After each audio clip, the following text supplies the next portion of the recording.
Hello everyone, আসসালামু আলাইকুম। সবাই কেমন আছেন? আশা করি সবাই ভালো আছেন। আমিও ভালো আছি আলহামদুলিল্লাহ। Welcome back to my channel. আজকে আমি আপনাদের ইলিশ পোলাও করে দেখাবো। তো এখানে দুটো ইলিশ আছে, একটা হচ্ছে 1 কেজি থেকে একটু বেশি, আরেকটার ওজন 1 কেজি থেকে একটু কম। দুটো মিলিয়েই এখানে 2 কেজি ইলিশ মাছ আছে। তো এটাকে আম্মু প্রথমে কেটে নিয়েছে, এখন আমি মশলাটা তৈরি করে নিচ্ছি। তো এখানে আমি অনেকগুলো পেঁয়াজ নিয়েছি, যেহেতু পেঁয়াজগুলো ছোট সাইজের এই জন্য অনেকগুলো পেঁয়াজ নিয়েছি। রসুন নিয়েছি 2টা, আর হচ্ছে এখানে আধা কেজি নিয়েছি হচ্ছে টক দই, আর নিয়েছি কাঁচামরিচ 10-12টা কাঁচামরিচ লাগবে আমাদের। আর এখানে হচ্ছে বাটা মশলা দিব। তো আমি জিরা, তারপর গোলমরিচ, ধনিয়া সব একসাথে নিয়ে বেটে এটার হচ্ছে একটা পেস্ট তৈরি করে নিচ্ছি। তো এই পেস্টটা তৈরি করার পর আমি যেটা করব, একটা বড় বোল নিব। বোলের মধ্যে হচ্ছে সব মশলা একসাথে করব। এখানে পেঁয়াজ বাটা, রসুন বাটা, সাথে হচ্ছে কাঁচামরিচ সহ ব্লেন্ড করে ভালো করে আমি এখানে দিয়ে দিয়েছি। দিয়ে দেওয়ার পর এখানে আমি যেটা অ্যাড করব সেটা হচ্ছে টক দই। টক দইটা দিয়ে দিচ্ছি।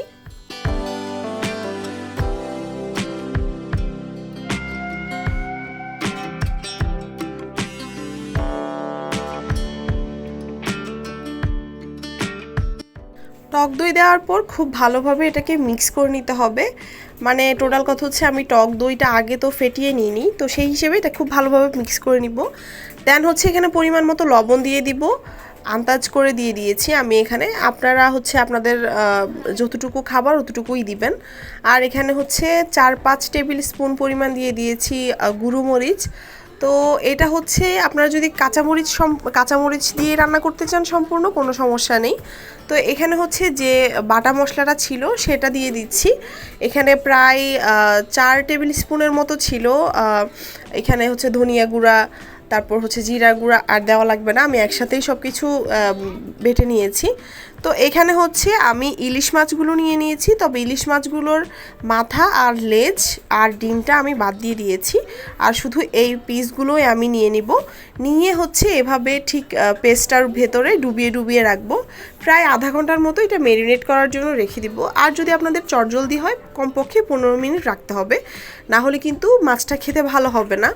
তো আমি এটাকে এভাবে ডুবিয়ে দিচ্ছি, দেখতেই পাচ্ছেন। তো সবগুলো মাছ ডুবিয়ে আমি হচ্ছে আধা ঘন্টার জন্য রেখে দিব। আধা ঘন্টা পর ফিরে আসছি।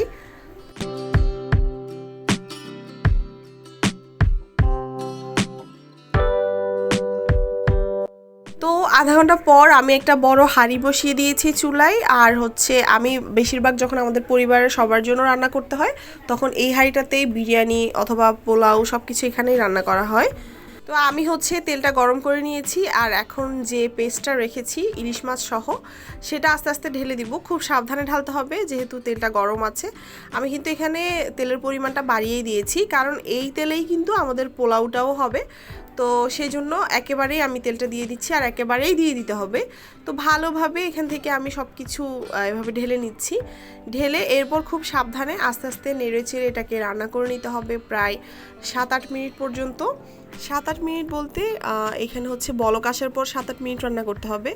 তো আমি এখানে কিন্তু এক্সট্রা কোনো পানি ইউজ করিনি। টক দইয়ের যে পানিটা আছে প্লাস হচ্ছে মশলার মধ্যে যে পানিটা ছিল, টোটাল ওই পানিটাতেই কিন্তু রান্নাটা হবে, আর মাছ থেকে হালকা পানি বের হবে।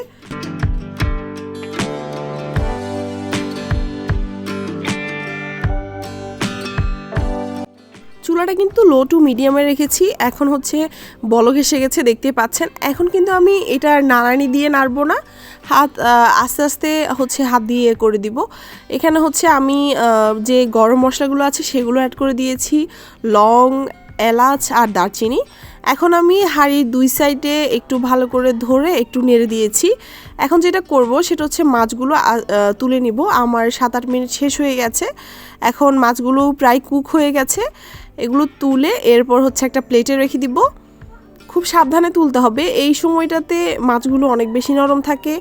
আর দ্বিতীয় কথা হচ্ছে যেহেতু বড় মাছ একটু তেল তেল ভাব থাকবে, মাছগুলো এমনিতে একটু নরম টাইপের হবে, সেজন্য খুব সাবধানে তুলতে হবে। আমি তো অনেক ভয়ে ভয়ে তুলেছি। আজকে হচ্ছে আমার রান্নার ভেতরে ভয়টা একটু বেশি কাজ করছে।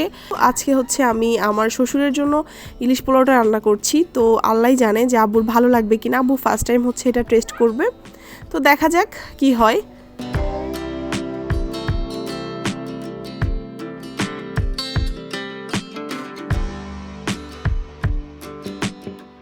তো দেখতে পাচ্ছেন আমি সবগুলো ইলিশ মাছ তুলে নিয়েছি এখানে। আর এখানে হচ্ছে চালটা ধুয়ে একটু পানি ঝরিয়ে নিয়েছি। যে মশলাটা আছে সেটার মধ্যে কিন্তু আমি হলুদ অ্যাড করেছি, আপনারা চাইলে হলুদ অ্যাড করতে পারেন। যেহেতু আমি আব্বুর জন্য রান্নাটা করছি, এখন আব্বু যদি সাদা পছন্দ না করে সেজন্যই আমি হলুদটা অ্যাড করেছি। আর হলুদ ছাড়া পারফেক্ট একদম ইলিশ পোলাওর রেসিপিটাও কিন্তু আমার চ্যানেলে দেওয়া আছে, আমি ডেসক্রিপশানে আমি ওটার লিঙ্কও দিয়ে দিব। আর হচ্ছে এখানে আমি চালগুলো দিয়ে দিয়েছি, আর এইটার মধ্যেই চালগুলো একটু ভেজে নিব। দেন হচ্ছে আমি পরিমাণ মতো গরম পানি দিয়ে পোলাওটা রান্না করে নিচ্ছি। আর যদি আপনাদেরকে আরেকটা ট্রিক শিখিয়ে দিই, সেটা হচ্ছে আপনারা যদি 1 কাপ চাল রান্না করেন সেক্ষেত্রে 1.5 কাপ থেকে 2 কাপ গরম পানি ইউজ করবেন, তাহলে হচ্ছে আপনাদের পোলাওটা একেবারে ঝরঝরে পারফেক্ট হবে। তো আমার পোলাওটা প্রায় হয়ে এসেছে। এখন আমাদের যেটা করতে হবে, এখান থেকে আমি হাফ পোলাও তুলে নিব। তুলে হচ্ছে ইলিশ মাছগুলো আস্তে আস্তে বসিয়ে দিব। তারপর হচ্ছে আবার পোলাওটা উপরে দিয়ে দিব, যেটা হচ্ছে মানে আমি ইলিশ মাছটা দমে দিয়ে দিব আর কি।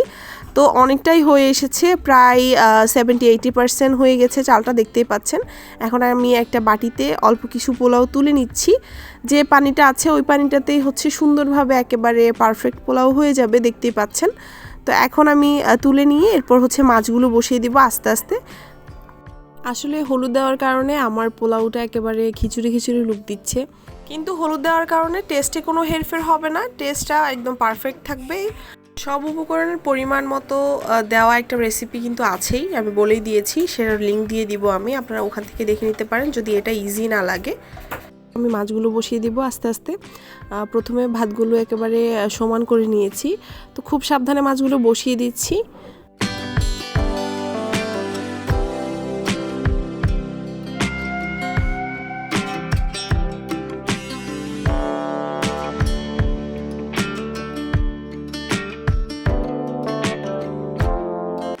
এরপর এই বাটিতে যে ভাতটা তুলে রেখেছি সেটা দিয়ে দিব, দিয়ে হচ্ছে আমি প্রায় 10 মিনিট এটাকে দমে রেখে দিব। দমে রেখে দেওয়ার পর আমি হচ্ছে একটু বেরেস্তা দিয়ে দিচ্ছি, এখানে দেখতে পাচ্ছেন বেরেস্তাটা দিয়ে এরপর হচ্ছে কিছুক্ষণ পর আমি এটা সার্ভ করব। তো এখন আবার ঢেকে রেখে দিচ্ছি 3-4 মিনিটের জন্য।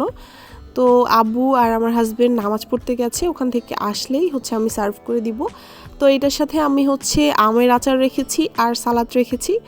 আর পোলাওটা আব্বুর কাছে প্লাস আমার হাজব্যান্ডের কাছে নাকি অনেক ভালো লেগেছে, আব্বু খুবই পছন্দ করেছে, বলেছে অনেক মজা হয়েছে। তা আমার কাছে খুব ভালো লেগেছে আব্বুর মুখে কথাটা শুনে। তো যাই হোক, আমি এখানে সালাদ দিয়ে আর কাঁচামরিচ দিয়ে এরপর হচ্ছে আমের আচারটা দিয়েই সার্ভ করেছি। আপনারা চাইলে অন্য কোনো আচার দিয়েও সার্ভ করতে পারেন, অথবা ইলিশ মাছ ভাজা দিয়েও সার্ভ করতে পারেন, তবে এভাবেই খেতে মজা, ভাজা মাছটা দিয়ে খেতে তেমন একটা ভালো লাগে না। আমার পরবর্তী ভিডিও দেখার আমন্ত্রণ রইল। সে পর্যন্ত সবাই ভালো থাকবেন, সুস্থ থাকবেন, আল্লাহ হাফেজ।